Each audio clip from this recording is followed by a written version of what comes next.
And thanks for inviting us in at 7 o'clock. We are just moments away from hearing Governor Mike Braun's first State of the State address from the Indiana State House. Now, we want to let you know that Wheel of Fortune is going to be airing over on our sister station, MeTV, right now. You can watch it there. Mike Braun, as you know, was an Indiana senator when he was elected Indiana's 52nd governor last November, succeeding Governor Eric Holcomb. He took the oath of office earlier this month. And tonight we are expecting to hear Governor Braun's priorities for this upcoming year as you look live at the Lieutenant Governor, Micah Beckwith. So what will the governor be saying tonight about the budget? What will he talk about education, about Indiana's economy? What will he say about immigration and property taxes? A short time ago, Governor Braun put out this post on social media saying, "I look forward to addressing the Indiana General Assembly to deliver a message that if we work together, we can accomplish great things for our state. I have no doubt that we are entering a golden age here in Indiana where we will be a beacon of freedom and opportunity for all Hoosiers." So Indiana Governor Mike Braun, our 52nd governor, making his way into the Indiana Chamber, the House of Representatives, shaking hands with state lawmakers and getting ready to deliver to Hoosiers his first State of the State address.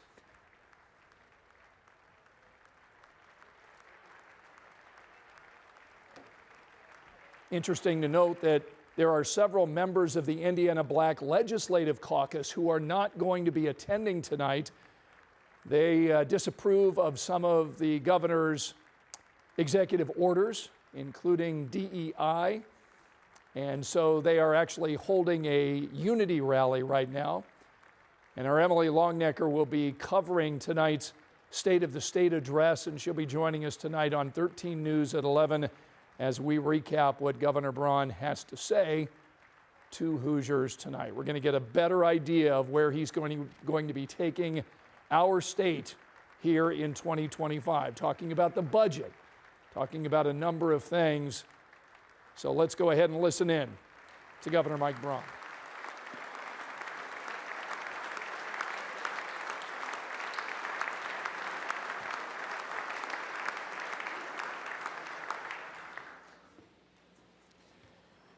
Well, before I start my formal speech, it is good to be back in this chamber. Remember, I spent 3 years here, so sat right back in that section. So President Pro Tem Bray, Speaker Houston, Lieutenant Governor Beckwith, Chief Justice Altas, Chief Justice Rush, members of the General Assembly, honored guests, and most importantly, Maureen and family.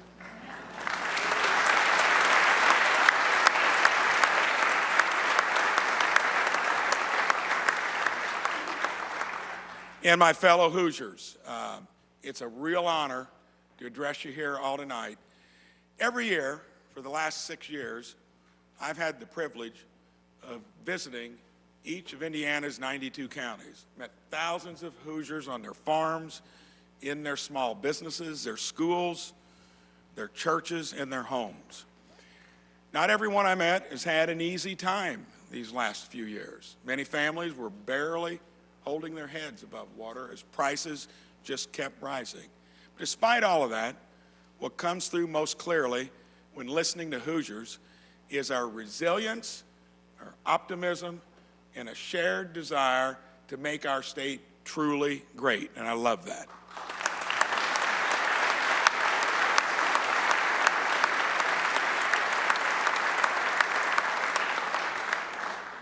And I'm happy to say, with all those travels, the state of the state is strong because Hoosiers are strong.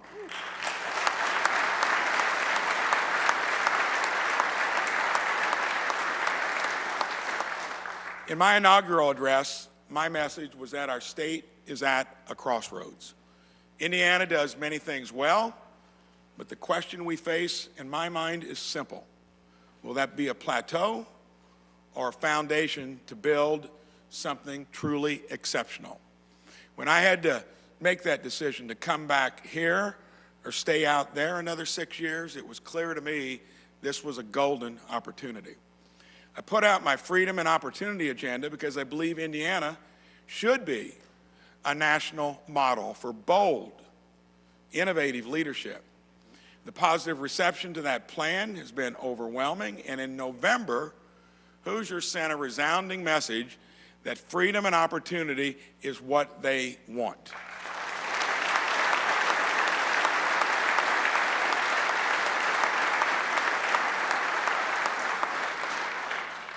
I believe the work of this legislature has put us in a position to achieve great things if we seize the opportunity and act decisively.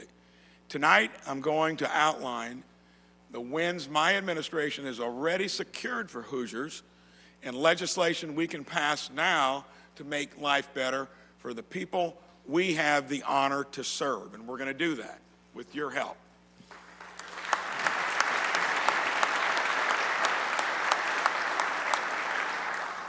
Hoosiers have been hurting from high prices, said that earlier. I'm proud that my budget continues the historic efforts of past governors in this General Assembly to keep reducing the income tax burden on Hoosiers. Indiana's led the way. I want to find new ways to continue delivering historic tax relief.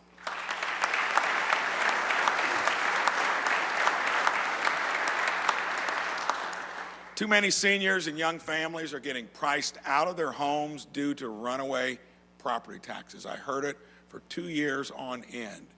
There are stories all over the state of Hoosiers struggling with huge hikes in their property tax bills. Janice's bill in Mooresville went up 44% since 2021. Grant in Plainfield saw his bill go up 32% in that same time. Sean and Kimberly's bill in Martinsville increased nearly 50%. And here with us tonight are Rob and Stephanie from Greenwood. They lived in the same house for 27 years, and since 2021, their property tax bill has more than doubled. And that's shameful, and it's not sustainable. Skyrocketed, in Rob's words, from $715 a year to over $1,500. Hoosiers from all over the state told me these tax bills keep rising, but wages aren't keeping up with that pace. This is not sustainable. Hoosiers like Rob and Stephanie need immediate relief. Thank you for being here tonight to share that story. And believe me, there are many others like you, and we're going to get something done.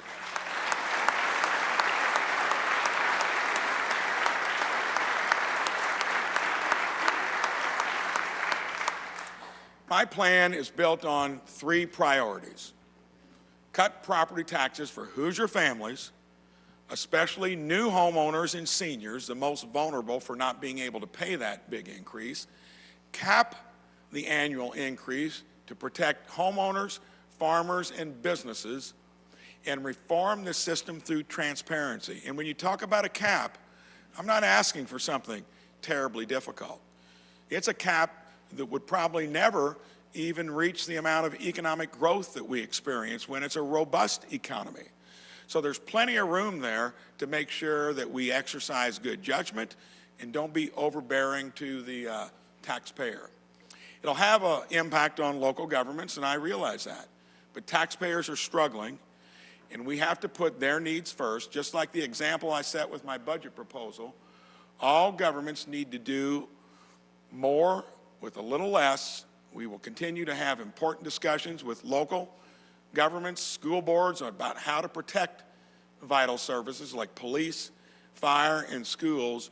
But believe me, if we run this place well, we're going to be able to find it. I served on a school board for 10 years. I know how important that is in each one of our communities.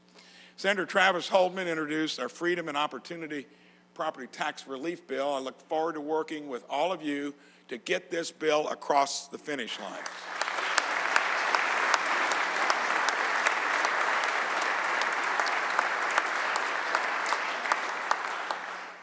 Hoosiers sent me here with a clear directive that this cannot be ignored. And while we're at it, let's give seniors on a fixed income some more breathing room with tax relief on their retirement income. What do you think about that?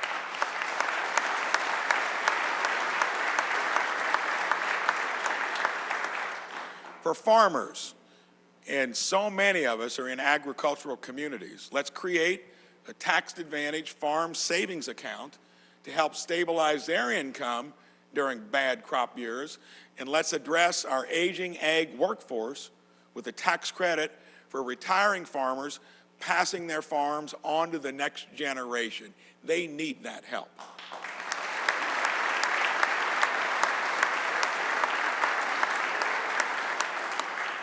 Raising kids is expensive, and all across the state, parents are making tough choices at the kitchen table to make ends meet. Every Hoosier family and business had to tighten their belts over the last 4 years. It's time that our government does the same thing, and I'm going to help you all accomplish that.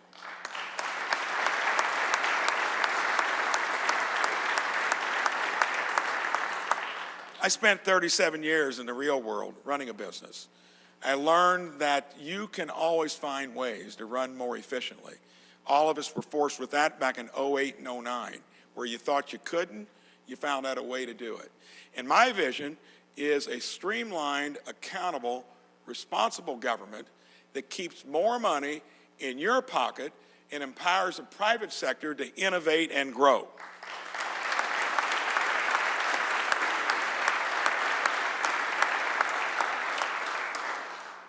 We're already taking action to make our government more efficient and accountable to the people. I directed my agency leaders to find cuts in their departments and signed a directive to cut at least a quarter of government regulations. Those stack up over time and sometimes are more painful than taxes that are too high. So I'm asking you to do that. We replace the political DEI ideology with a level playing field of MEI. I know it's been a sensitive subject. Merit, excellence, and innovation. Diversity.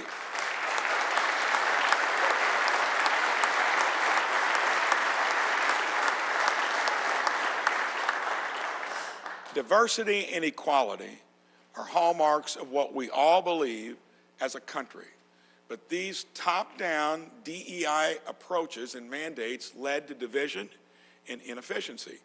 MEI puts merit and results at the forefront, and everyone has a chance to get ahead with hard work.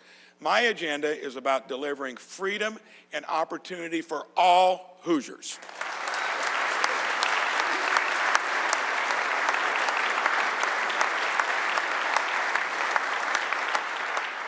I did direct state employees to come back to the office to improve productivity and collaboration. Come back into work, please.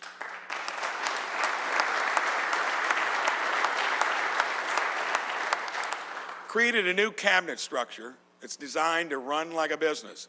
It adds a new level of accountability. My new cabinet organizes the executive branch under 8 offices, each led by an entrepreneurial secretary that reports directly to me. This improvement aligns agencies for more accountability, promotes more collaboration between agencies, and creates a clear chain of command so great ideas can get to me no matter where they start. And I think that's another dynamic that takes us to a new horizon.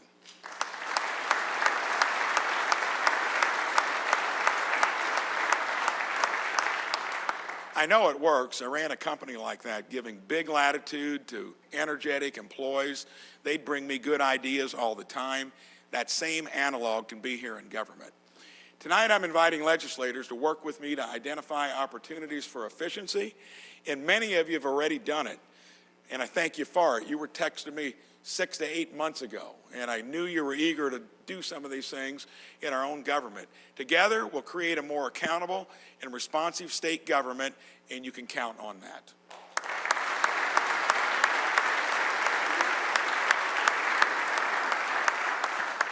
We're also taking action to protect Hoosiers with the Freedom and Opportunity Public Safety Agenda. We need to improve police recruitment and retention for Indiana State Police with competitive salaries, cost of living adjustments, and more comprehensive benefits. They put it out there on the line every day, and we need to make sure they're well paid and they're wanting to come in to that job, and I'm going to try to make sure that we get that right too, and across other law enforcement agencies as well.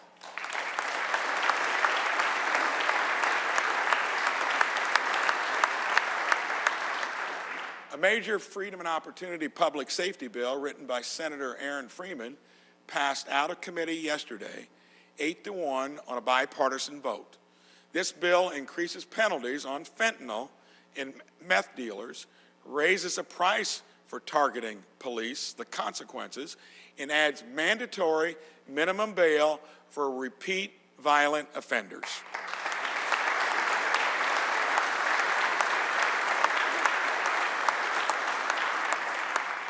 Americans sent a clear message in November.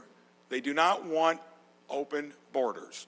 Indiana will do whatever we can to help secure our southern border and end this crisis that has brought deadly fentanyl and crime to our streets.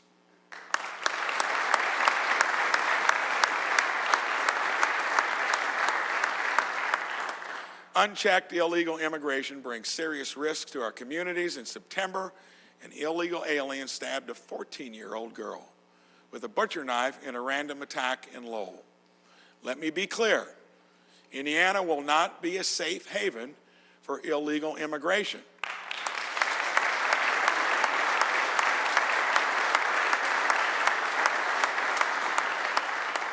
And as the Trump administration begins to return illegal aliens with criminal records to their home countries, we will assist. A state should always put the safety of its own citizens first. I think we can all agree on that.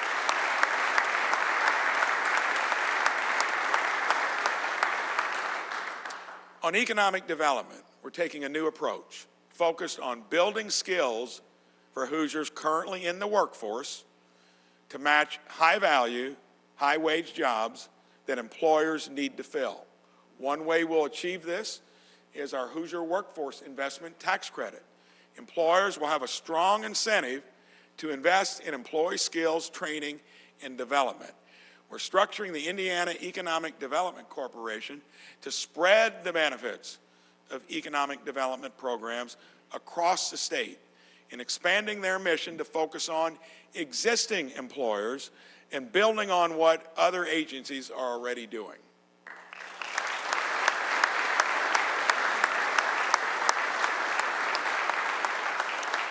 And I love this one. We're creating an Office of Entrepreneurship and Innovation focused on Main Street entrepreneurs backed by their family, friends, and communities, not just businesses backed by venture capital.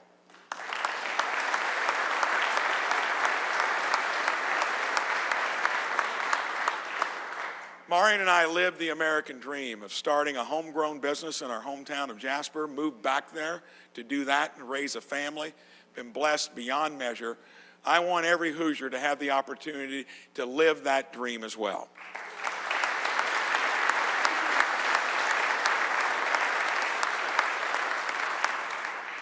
All of you know I've harped on this. I remember the first thing I did when I got here as a naive legislator. Thought that I could get things through committee and could take on the healthcare industry. Well, that was a hill too steep to climb then.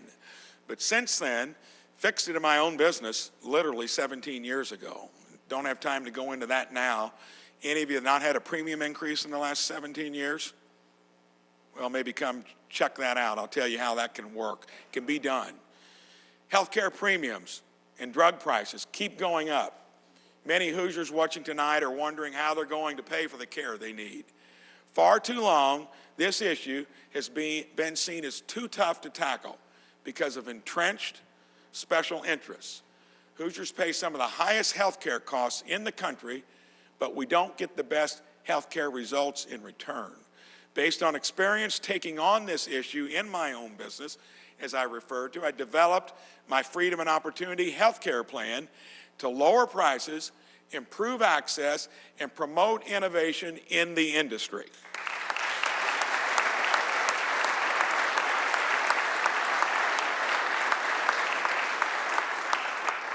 Signed several executive orders to pull back the curtain on health care prices, bring down costs. I directed our state agencies to bring full price transparency to health care services so Hoosiers are empowered to shop around with clear, upfront prices. When providers compete, prices drop. I directed our agencies to address the misaligned incentives causing high drug prices, like pharmacy benefit managers or PBMs.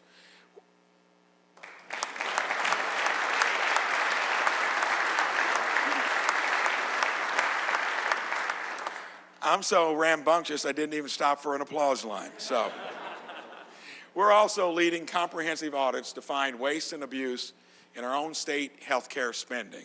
And I think that's going to be picking some low-hanging fruit. But we need legislative action, and the General Assembly has shown a strong desire to get results. Thank you.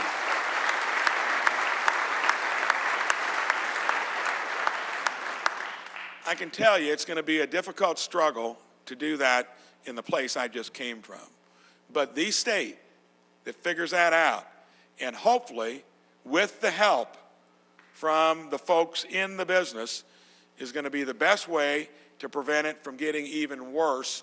And that is something most have never taken on, and I feel that we can do it. And I'll show you a few examples of what's already in motion. State Rep Brad Barrett introduced House Bill 1003, a bill that will require historic price transparency, stop anti-competitive practices driving up prices, and put an end to surprise billings.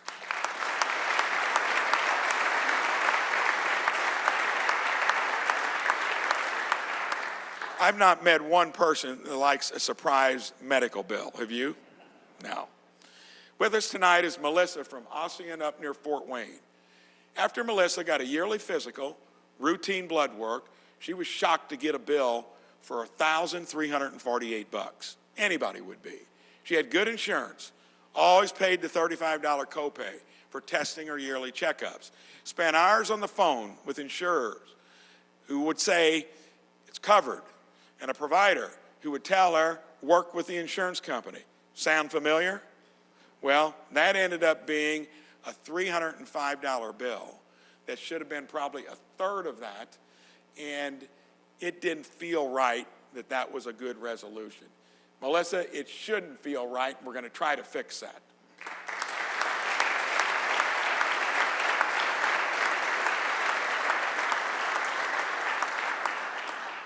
Hoosiers ought to be able to see what they're going to have to pay before they receive care.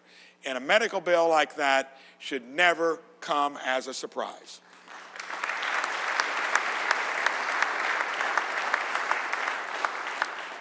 Let's pass House Bill 1003 and reveal prices, fight health care and fraud, and finally end surprise billing once and for all. And thank you, Melissa, for speaking out and advocating for lower health care prices for all. And more of you need to do that, and I appreciate it.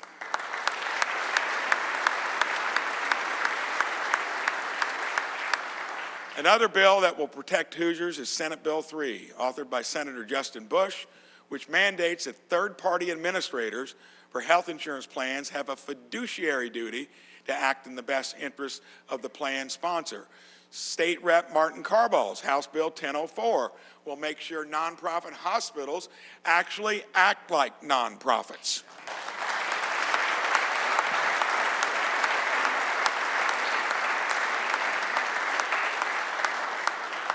Senator Ed Charbonneau and State Rep Julie McGuire are leading the charge on PBM reform.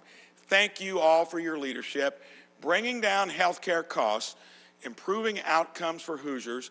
Reforming this industry shouldn't be a partisan issue, and we should all be for it. Do you agree with me on that?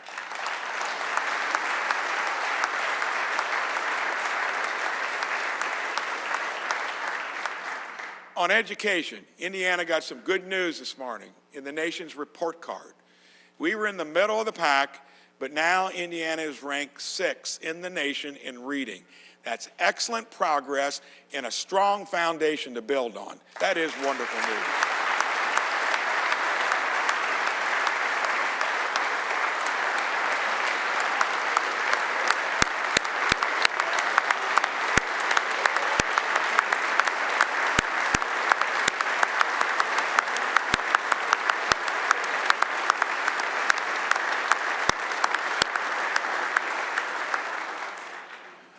I was a school board member for 10 years, and I'll never forget how I got on it.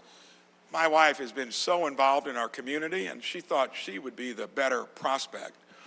and I could hear the conversation, and she said, finally wrapping it up, "Bernie, I've told you politely I can't do it, but maybe my husband would be interested." That's how I got on the school board. And I can tell you, for anybody wanting to entertain life in the public arena, get on the school board and you'll see if you're cut out for it. So did it for 10 years. It's so important. It's half our budget, another 15% on post-secondary, so we got to get it right. And I know the challenges our schools face. Everything I do on this issue will always be based on one simple idea. I like simple principles. Parents are in charge of their own kids' education.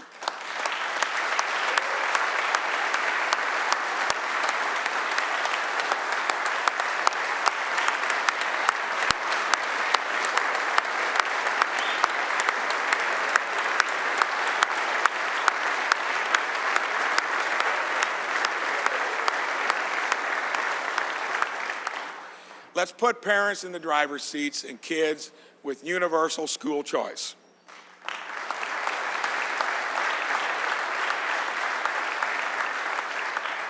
And thank all of you for mostly getting us there already, so kudos. My budget proposal has a plan to get it done, and with your help, we'll win this historic victory for Hoosier parents and kids. Let's increase teacher base pay to attract and keep great teachers.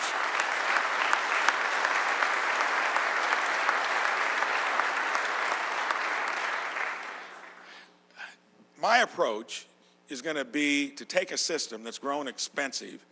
Heard the figure that the cost that we put into a classroom is around $250,000 when it comes to depreciation, maintenance, everything that goes into building the structure, and then most importantly, staffing it with somebody that's going to be a great instructor. And we do not put near enough into the classroom, and it's going to be a task for me to find how to take cost out of administration, out of buildings that we may not need quite as deluxe as they get built, and put it into the pocketbooks of teachers and instructors.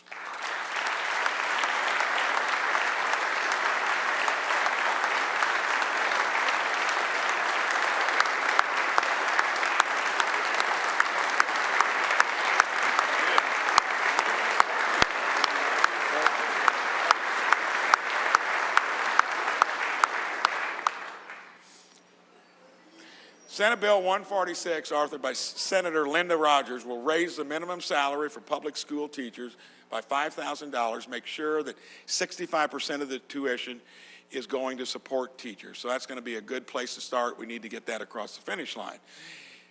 Let's pass House Bill 1637, authored by State Rep Steve Bartels, which establishes the Office of School Safety, called for in my Freedom and Opportunity agenda to protect kids.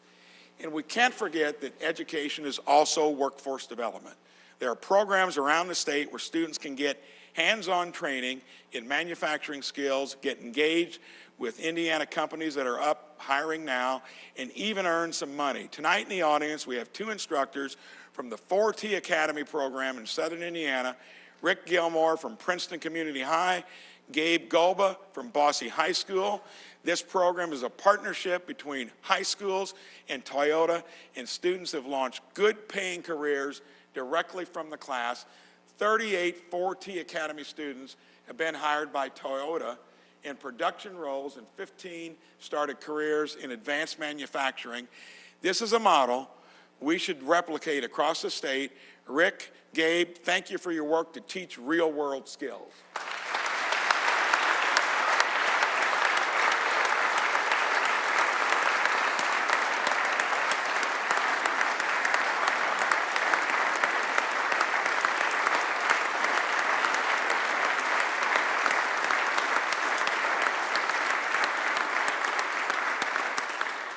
Indiana's future depends on how we educate the next generation. We're going to get there. We've got great teachers. We're basically got a good system. We're going to put innovation into it, and that is so important because, like I say, it dominates most of our budget. So we're getting close here to wrapping it up, and for me, this has been a journey that's taken some twists and turns along the way. When you go from school board to state house to the big house and back, you better have learned a little bit along the way. And my message to my partners in the General Assembly on both sides of the aisle, and Reddy had so many discussions, I hope I don't wear you out in future weeks. I want your ideas, I want your collaboration. We were all elected by Hoosiers to get the job done, to get results. The question we face is simple. Will we treat this moment as a plateau, which I mentioned earlier, or as a foundation to build something truly exceptional? Now is the time to be bold and think out of the box. We can do it through big ideas, collaboration, and above all, action. Thank you, and God bless this great state of Indiana. And Governor Mike Braun wrapping up his first State of the State address at the Indiana State House tonight, about 30 minutes in length, a wide-ranging speech to the General Assembly and Hoosiers across the state of Indiana. The governor outlining a number of things tonight, including property taxes, saying he wants to cut property taxes, especially for new homeowners and seniors. He talked about government efficiency, wanting to be more efficient, asking agency bosses basically to find big cuts, and talked about public safety, wanted to improve police recruitment and retention for the Indiana State Police through competitive salaries, cost of living adjustments, and comprehensive benefits. He talked about immigration. Now, the governor tonight saying that Indiana will help the federal government in terms of securing the southern border. Governor Braun saying that Indiana will not be a safe haven for illegal immigration. Governor says that Indiana will assess federal authorities in that area. He talked about health care, saying that he supports legislation that reveals the prices of prescription drugs, also fights health care fraud, and ends surprise billing. And finally, you heard the governor talk about education, saying that the governor is supportive of universal school choice, wants to increase teacher-based pay, and was very encouraged by today's news that a couple of levels of Indiana students, 4th and 8th graders, raised their level of reading comprehension, and that got a lot of applause tonight in the Indiana State House. So we're going to go ahead and continue covering this State of the State address tonight. Our Emily Longnecker will join us tonight on 13 News at 11 when we see you then. But for now, I'm Scott Swan. Let's get you back to regular programming. More online at WTHR.com.